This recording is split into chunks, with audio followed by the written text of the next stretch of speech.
Hi, good morning. Um, just here for one more session of Wim Hof breathing in the morning. Yesterday was a pretty hard day in the perspective of sports for me. Um, did a lot of kilometers of interval training, that is running and walking and so forth. And I just had 5 hours of sleep today in the night yesterday, and but I feel very strong, both mentally and physically, which shows that from the evolutionary point of view, we are built to work pretty hard physically, and if you give the body its own space by allowing itself to work pretty hard, then the body heals in a different way. Uh, I dropped dead, man. For 5 hours, I had strong dreams, and I, but there was no cognition of it. There was partial cognition of it, but I didn't have any sense of being awake. I was just dropped dead. I was dead for 5 hours, and after 5 hours, I just woke up out of Matrix. It feels pretty great. I didn't have this kind of sound sleep for a very long time, and I'm grateful to the nature for providing some peace and compassion inside me. So let's get started today with the Wim Hof breathing method, and I'll just explain um, um, what I understood or what I perceive from some of the interviews of Mr. Wim Hof. He's from Netherlands, and he devised this breathing system. So it goes like this: you have to inhale and exhale rapidly for 20 to 30 cycles, and you use both your mouth and nose to do this, because with mouth there is a good chance that that you're taking much more of into the system than what you can do with your nose. So that's the one thing. And also, speaking yogically, um, there are certain breathing techniques like Shitali, Shitkari, um, where you use your where when the air is exposed on your tongue, it creates a cooling sensation, and I think it has got something to do with that as well. Mr. Wim, I have to do much more research on why Mr. Wim Hof recommends um, breathing from your mouth as well, because usually in the yogic way of doing, most of the breathing is done only through nose. It's a anomaly in that sense. Um, then, as usual, after 30 or 20 cycles of deep breath, we are going to let the air out for and hold it for as long as possible. So it's probably going to be around 1 minute. Since I am a beginner, I try to do 90 seconds probably if I can, and then afterwards it's going to be deep inhalation for 15 seconds, and a repetition of this entire cycle twice. So it's going to be totally 3 sets of intense breathing, exhalation, retention, and inhalation. And the first time when I tried this yesterday, I felt pretty good. I was pretty tired because of my circadian rhythm is out of sync with nature because of all this shitty lights, technology, all this garbage which is killing us. So let's get to nature, allow the cold and the prana shakti to teach us something new about life. To gain new perspectives, you have to do different things, man. You cannot do the same old um, unconscious way of living, behave in these kind of ways and expect a good life. That's not possible. That's not the way of nature. So let's get started.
Damn.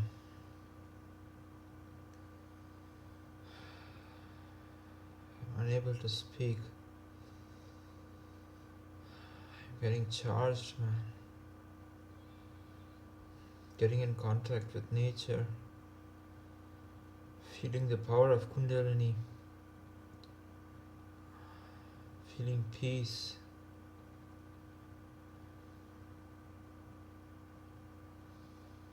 Feeling the power of being in union with the nature. Compassion. Love. Beautiful love.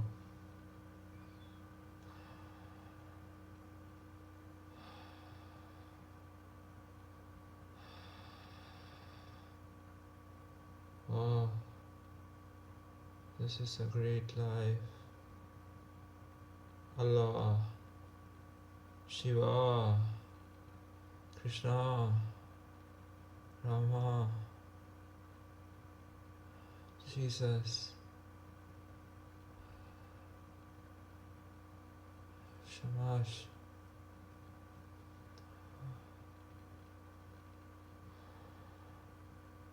I'm already crying. The tears are dripping. This is a great life, man. I'm going to continue with 2 more cycles. After my body gets normalized, I thank Wim Hof, Mother Nature, for this beautiful moment of this life. I am present, I am aware. I am Him, I am the ultimate. Brahma, Aham Brahmasmi. Tattvamasi. Aham Brahmasmi, Aham Brahmasmi, Aham Brahmasmi.